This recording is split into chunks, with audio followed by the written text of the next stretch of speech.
I swear I'm a film critic.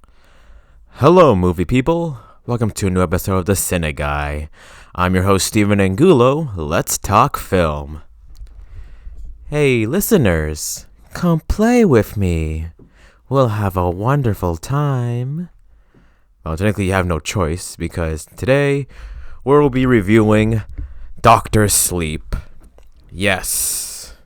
We shall now explore the sequel to the horror classic known as The Shining, which I haven't seen yet. So, can I even consider myself a CineGuy if I haven't seen a bunch of classic films yet? I mean, I saw Kill a Mockingbird and I liked it. That counts, right? Anyway, but yeah, Shining has been considered one of the best horror films of all time. I mean, this blew everybody away. All right, it is considered like one of the best Stephen King movies out there. And that's saying a lot because we've had some that have not been doing so well. I mean, Pet Cemetery is also a classic, but it got okay reviews. And then the rest, I don't know what they are. We don't talk about Dark Tower on this show because I haven't seen it. And I don't think I will. The thing about The Shining is that it plays with horror in a way that it should always be done in these kinds of films. Not with jump scares and gore, but with what I like to call atmospheric terror. It plays with your emotions by making you feel as uneasy as ever because you never know what's gonna happen. You don't know what to expect. So this movie deals with quietness and creepy looking environments that you start to feel a little uneasy and like, I don't think I want to be here anymore. Which is great for a Stephen King movie because that's exactly what he's trying to do. Make you feel uncomfortable. And that is what we get with Doctor Sleep. Now, the story follows a little boy. Well, not a little boy, but the little boy from the first one. Now all grown up and played by Ewan McGregor. So, well, look at that. That little boy with the bowl haircut from the first movie became Obi-Wan Kenobi.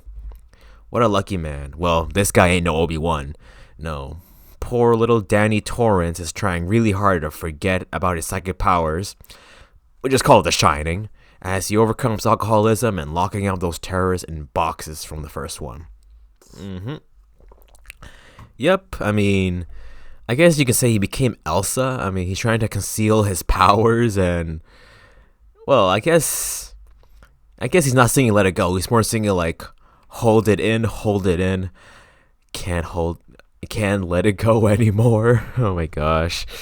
So yeah, I'm glad that he's, trying to, overcome this thing that he considers his curse because I do not want to see that naked old lady again. No, thank you. I saw her in Ready Player One. Don't want to see her again. Nope. However, he's not alone in this adventure. There's now another Shining in young Abra who is being hunted by a group of serial killers who feast on Shining.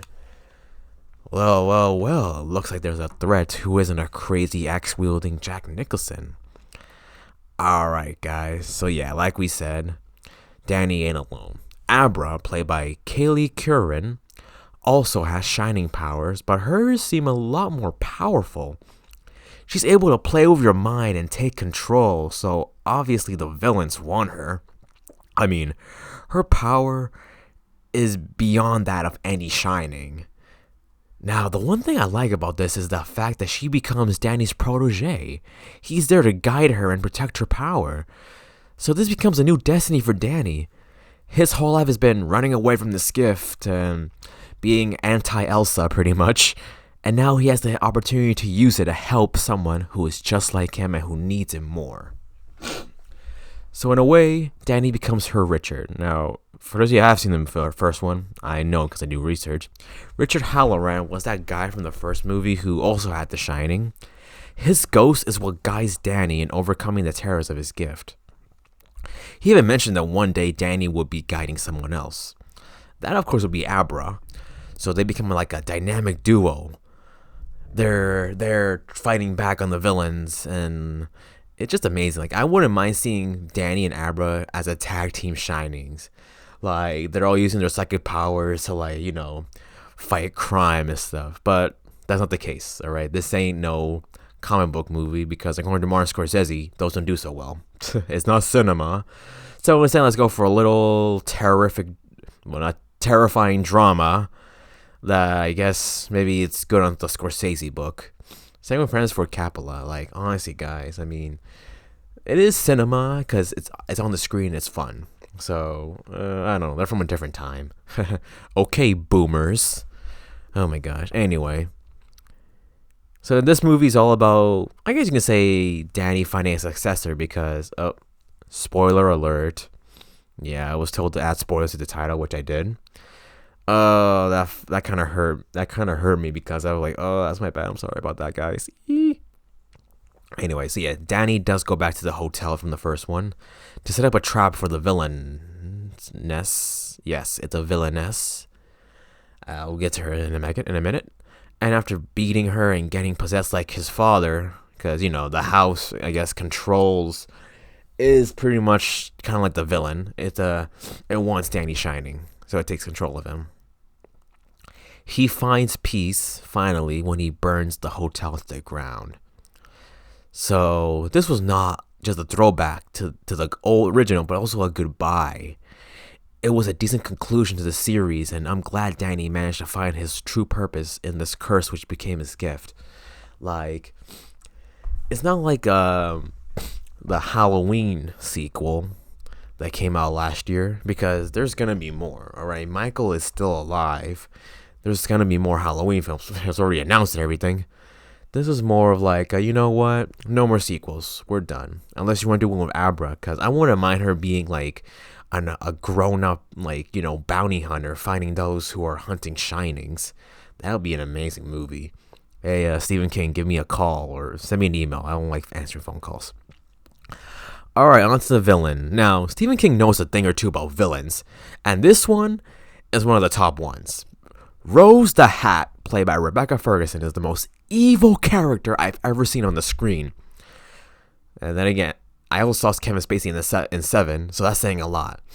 But while most villains are hungry for power control, Rose and her followers are hungry for shinings. It's described as a form of steam that is released through pain and suffering. So these cultists inhale the steam like a drug in order to gain youth. But the way they get the steam is so horrific. It's not like you can buy it at Walmart. They have to take it by killing. And this leads to one of the most horrific scenes in movie history. So this little boy, who's a baseball player, surprise cameo by Jacob Tremblay, is captured by the cult and slowly stabbed while his screams release the steam. So we're seeing a child get murdered in front of our own eyes, and his screams are so realistic and cringy. I was squeezing the arms of my seat like, honestly, there's little kids in my family. Do I oh my gosh, do I really have to see one die or get murdered? I mean, well, here's the thing, Jacob's a great actor, so he did a terrific job. That's how good he did of a job right there. Well, Jacob, it could have been worse. You could have been told you were getting a sequel to Good Boys, which would have released a lot of steam. Anyway, so these are the baddest of the bad, and they want Abra in order to ingest her steam, which is considered stronger because she's so powerful.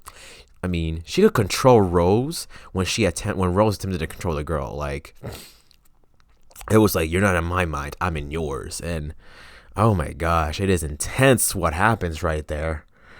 So yeah, I am glad we have a worthy, movie villain that will be remembered as iconic. So Rose the Hat, you truly were a dastardly villainess. I can't wait to see people cosplay you as Comic Cons.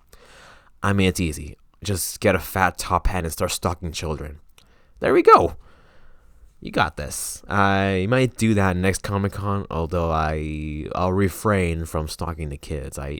No, you can take a picture with me if you want, but no, I don't want to kill anyone to ingest steam. That's just, no, that ain't right. Overall, it's a good return to the Shining franchise, and if you enjoyed the first one, you will enjoy this one. And if you like Stephen King works that don't involve a clown, you'll like this one too. So my rating is 7.9 ghost ladies out of 10 steaming children. That sounds kind of weird. It's like I'm putting little kids in a giant pot of water and I'm boiling them so there's steam. Never mind. I'll stop clarifying. Alrighty, hope you enjoyed this episode. Leave a like if you did, subscribe and join the crew, and we'll see you next week for another awesome review. Also, check out the Real Movie News and Reviews podcast at CinemaPOV.com. Link in description. And follow the Instagram at CineGuy for more fun reviews. Until next time, folks, thank you for playing with me. Here's not Steven, because he's signing off. That's a wrap.